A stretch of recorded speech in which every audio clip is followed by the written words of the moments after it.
So this is the content of my presentation. I will show you the applications in the case of an HIV outbreak in Greece, in the post-outbreak situation, and also in the most recent outbreak in Thessaloniki. Before I start, I would like to show you an introduction about the utility of phylogenetics according to the CDC, according to the Center Diseases of Control in the United States, in which, according to them, they define that a cluster is a group of objects that they have something in similar, that they are more similar, and the genetic cluster is defined according to the genetic distances. In virology, the phylogeny means that is a cluster of infections that share a common source, and this is very important and very meaningful in terms of epidemiology. So this is an example of some individuals who belong to molecular clusters like the ones which are shown in red. That means that these individuals have been infected from a common source. According to the CDC, cluster detection and response involves the individuals who experience rapid HIV transmission, and the aim of this program of the cluster detection and response is to identify and address gaps in services like access to care, like HIV testing or pre-exposure prophylaxis. And the aim is to link these people to essential HIV prevention services and also care services. Why cluster detection and response is important? Since HIV clusters and outbreaks have very rapid transmission compared to the national average, particularly transmission rates in clusters have on average 10 times higher transmission rate than the national rate, and some individual clusters have even more than 30 times higher transmission rate than the national rate. So rapidly growing clusters contribute disproportionately to future infections, and this is something very important. So besides the importance of detecting a cluster, it's also important that it can identify and diagnose individuals and individuals who are not yet infected with HIV. I prefer to show you a slide. On the left part are the individuals who can be identified within a cluster. These individuals are the ones who have been detected and for who HIV sequences are available, but in addition to them, we have individuals who are linked to them, the ones with light blue who are diagnosed and sequences are not available, and individuals who are undiagnosed. And in addition, the network is even larger, including the individuals which are shown in white, who are not infected yet. And the large benefit of this program is to identify these clusters in which the transmission rate is much higher, and then to focus our prevention effort to individuals at very high risk for HIV transmission. So cluster detection and response is one of the four main pillars of the United States prevention program, as it's shown here in blue. And it's not only used for scientific or research purposes, but it's one of the pillars of the prevention program to reduce HIV incidence.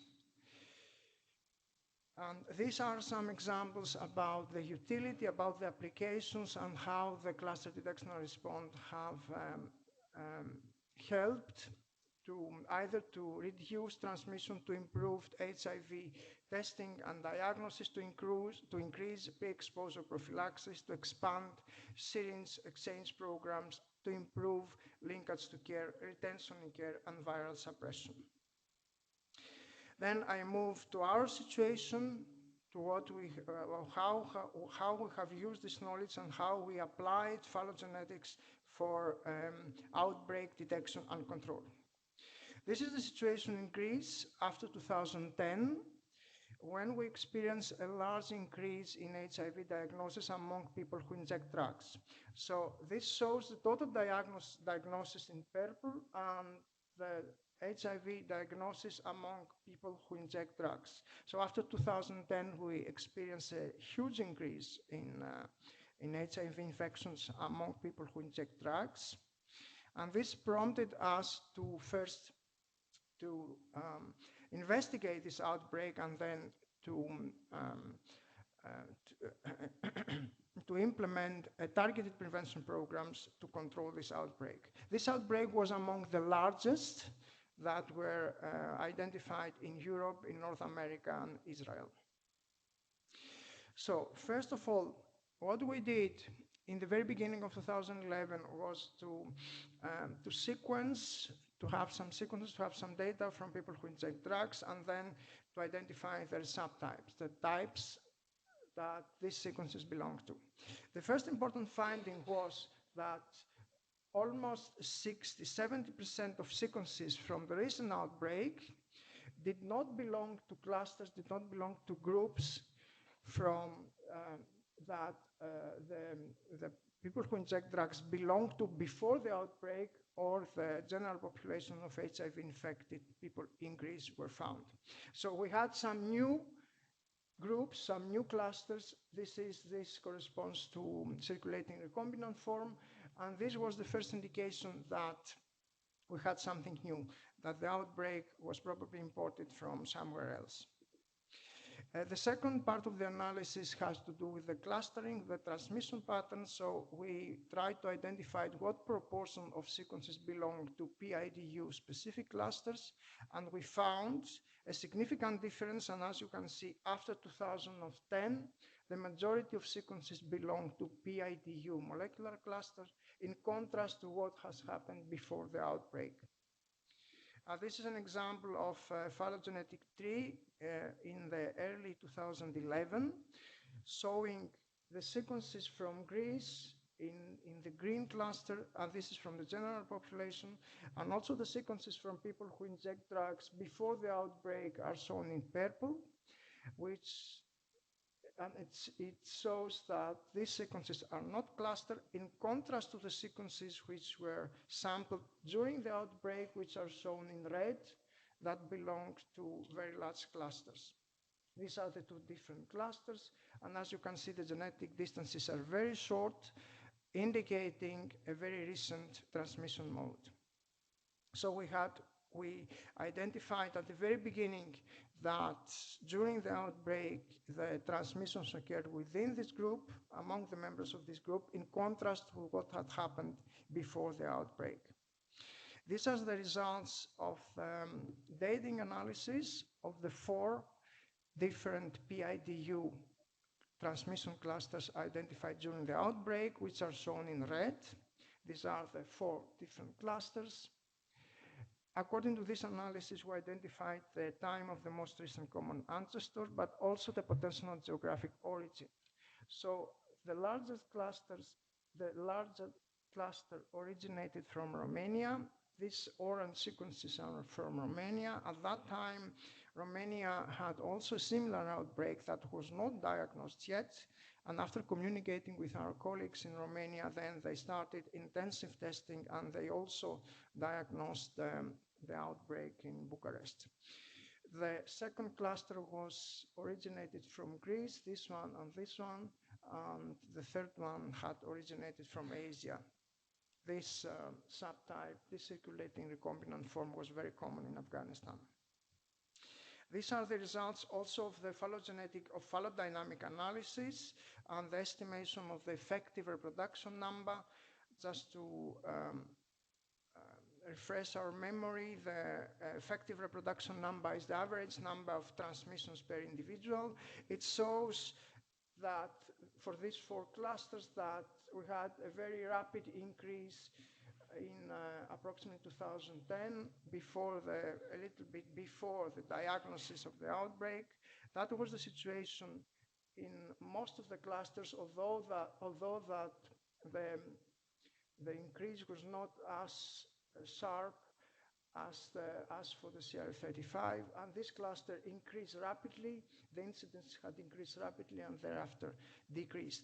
The red line, the red vertical line, indicates the end of the large prevention program that had implemented in Greece and starting in middle 2011.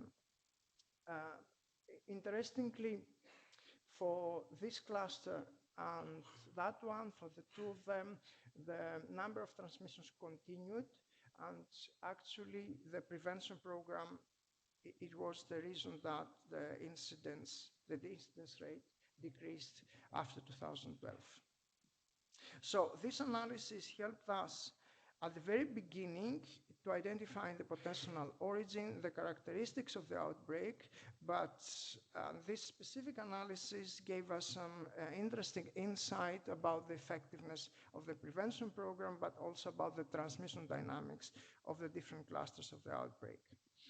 This is summarized here about the minimum and the maximum number of the effective reproduction number. As you can see, the effective reproduction number reached very high numbers, very high transmission rate, and also the time to the most recent common ancestor was close, for most of them was close to the time of the diagnosis, except for subtype B, that shows that we had a small transmission rate, a small number of transmissions before the starting of the outbreak. This is indicated also in the previous slide about this subtype B. So we had a lower transmission rate before the starting point of the outbreak, and thereafter, after the middle of 2010, transmission rate had increased. Looking into the potential causes, this is an ecological study that shows a potential association, not a causative association, of course, between the GDP and the time that these four clusters initiated. The additional clusters corresponds to the very small clusters of the person who inject drugs before the outbreak. Also, I'm sure that you are aware that Greece experienced a very large economic crisis that started in 2010, and we also experienced a very large decrease in the GDP. So we considered as a potential cause of the starting of the outbreak and the starting of these clusters, the large decrease in the GDP that also had serious consequences in the access of people who inject drugs to social services, but also to medical care.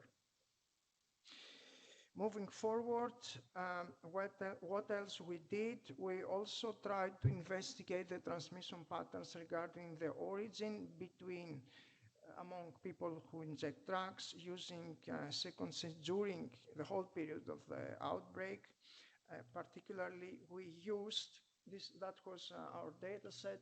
We used all the sequences from individuals. We sampled the majority of the people who inject drugs identified, diagnosed during the outbreak, who were found to have been infected within molecular clusters. And among this population, the 80% were non-Greeks, and the aim of the study was to identify if transmissions occurred at significant high rate between people with the same origin. So our analysis included all the data from the Greek database, from Athens, but also from other regions in Greece. And phylogenetic analysis was performed by a very well-known program, RAXML, using the GTR-CNG nucleotide substitution program. The hypothesis that transmission occurred more frequently between migrants was tested by reconstruction of ancestral traits of characters at the tips, where the characters at the tips corresponded to the nationality, and character changes correspond to infection between people with different nationalities. Past character reconstruction was performed using the POP program, and we used all the bootstrap trees. We used a large set of bootstrap trees for the four clusters, transmission clusters, as previously described. So this is an example for one of the largest clusters that shows the transmission pattern between individuals from different origin. And as you can see, the red branches tend to cluster together at high rates, and this corresponds to non-Greeks. So for this cluster, there is evidence that transmissions occur more frequently among individuals with the same origin, Greek or non-Greek, although that was not the case for the smallest cluster, for the smallest group. to which we didn't find a significant clustering pattern. So we tested and reconstructed the null hypothesis by randomly reshuffling tips and for all the bootstrap trees and estimating the number of characters changes. The blue is the null hypothesis and the red is what we have observed in our original trees for the subtype B that we didn't find significant differences. But as you can see, for the CRF14, for the largest group, there are significant differences and much smaller character changes were observed for the original trees versus the null, versus what is expected by chance. And this was,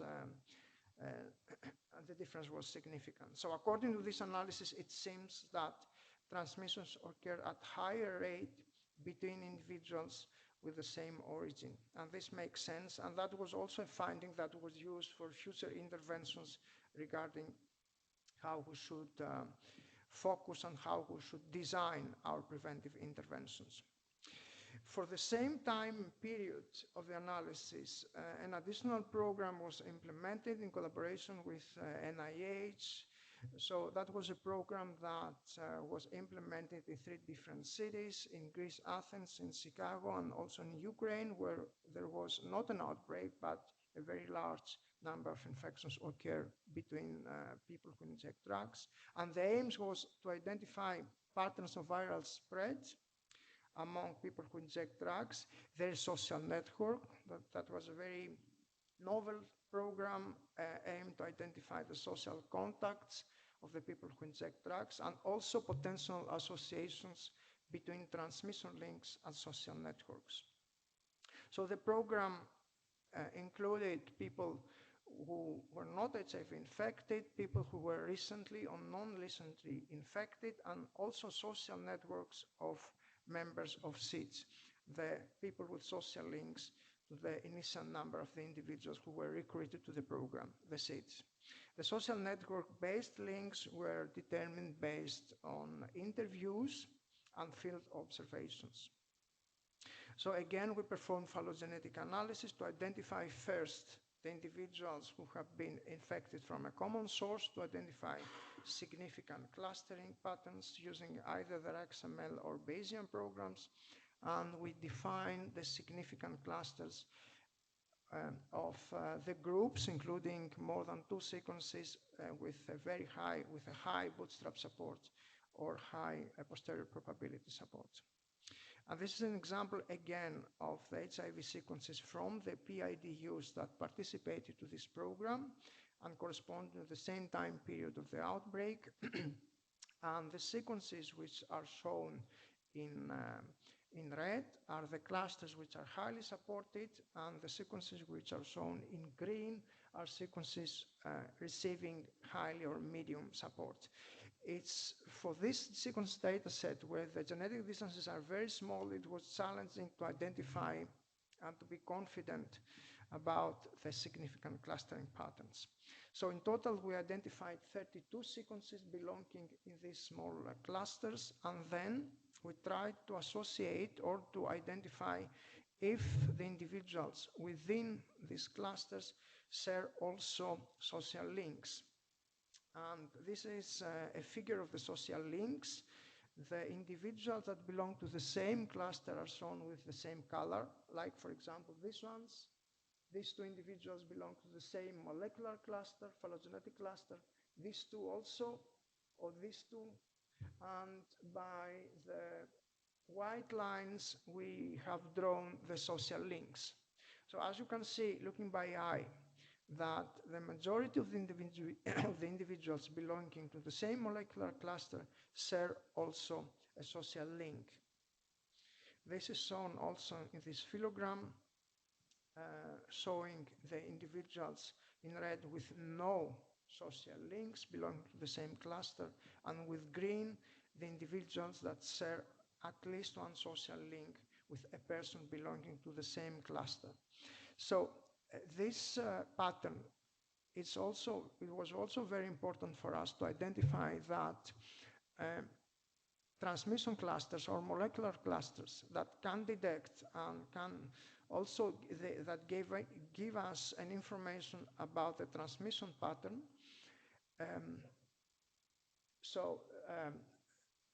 They also share at a very high proportion, at approximately 44%, they share also first degree of social links. Or in other words, that transmissions occur at a very high rate between individuals that belong to the same social network. And we also perform statistical analysis to identify whether this percentage is statistically significant from what we expect by chance. So we also did a random reshuffling at the tips, and we identified in what percentage we identify social links among clusters or between the individuals in clusters as expected by chance, and we found a statistically significant difference of what we have observed versus what is expected by chance. So in conclusions, that was very important and quite novel that social networks influence the probability of HIV acquisition and transmission, and also that molecular methods identify socially linked individuals in about half of the phylogenetic cluster. And that this study was among the first to demonstrate the added value of molecular epidemiology of phylogenetics in identifying clusters that overlap with social networks.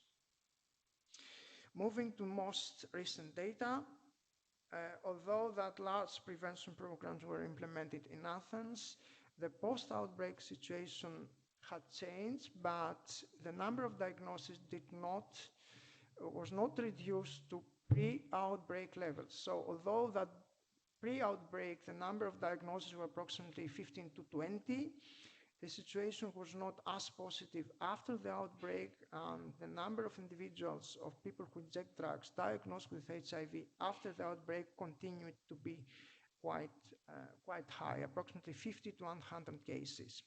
So we performed a more recent analysis using data from people who inject drugs during 2016 and 2009, and we found that 73% of the individuals had been infected in the clusters which were identified during the outbreak, but we had approximately 1/4 of sequences of individuals belonging to new clusters, to newly identified, to different subtypes and clusters. This is the situation showing the sequences from the outbreak, from the individuals identified during the outbreak in green, and the newly identified people who inject drugs, at least for those who belong to these clusters. And we also, by performing dating, we approximated the infection date to the TMRSA of each individual node, and we found that the time interval between infection and diagnosis has been increased from the outbreak period to the post-outbreak, and this is an indication that prevention programs or HIV testing programs are not so successful. So we have a much larger interval of between the infection and the diagnosis that also increases the risk of transmission among this group. Finally, the final study is the study that was related to the program, a large prevention program that started in Thessaloniki a few years ago. At that time, in September 2019, we were not aware about any outbreak. But finally, we found out that during that program that aiming to increase HIV testing and access to care for people who inject drugs in the second largest city in Greece, at the time that the program was implemented, we found an increasing rank of transmission among this group. So for this study, we sampled 57 individuals from that city, and we found that the majority of them belonged to a different subtype compared to the subtype that was found in Athens. So in the phylogenetic analysis of all the data sets from Greece, as you can see in our cases, we use large data sets, we have found that the majority of the individuals from Thessaloniki belong to a different cluster compared to the people who inject drugs from Athens that belong to the same group. The green sequences were sampled from sequences in Russia and Ukraine, since this subtype is very common in that area. And this is the cluster of the PIDUs from the PIDUs that belongs to A1 from Athens. So we have two completely different epidemics, two completely different outbreaks in the two cities of Athens and Thessaloniki. This is again very important, since when we identified an increasing transmission rate in the second largest city of Greece, the first hypothesis was that the epidemics or the outbreaks were linked. But finally, phylogenetics helps us to clarify these issues and to provide evidence that that was not the case. These are the results of the phylodynamic analysis. The sequences and the clusters showing within a gray frame are the sequences were sampled recently from Thessaloniki. It shows that the origin of these sequences is from the same city, from sequences from viruses which were circulating among the individuals in the same city, but did not that had not caused an outbreak. The outbreak was quite recent. That was the TMRSA of the PIDU specific clusters. The one for the second largest, the TMRSA was much before the beginning of the outbreak, but as you can see, the number of infections, the number of branches started to increase in the most recent years. That was indicative of the large transmission rate that started, that ignited, that was associated with the outbreak. And this is again the results of the phylodynamic analysis that shows the very large increase in the effective reproduction number at the time that the outbreak started and at the time that the prevention or the prevention program had started in the same city. We also tried to identify the network of the sequences sampled in the same city using only the genetic distances. So this is used very common. This is a common analysis to identify the levels of linkage between the individuals. And we used different thresholds for the genetic distances. The higher threshold corresponds to individuals who have been infected approximately in the time period of 10 years. And the lowest threshold corresponds to individuals with a very recent common source who have been infected with a period of approximately 1 year. So first of all, this slide shows that there is a very tight network, a very dense network, if we consider the higher genetic distance threshold. And if we look in the network of the individuals who share a very common origin, then it seems that there is not a single origin for the individuals who have been infected in this network, but the network is very tight, and this is very common for the individuals who practice intravenous drug use and who share syringes, suggesting that the network of the individuals with these practices includes a large number of individuals, as shown in this figure.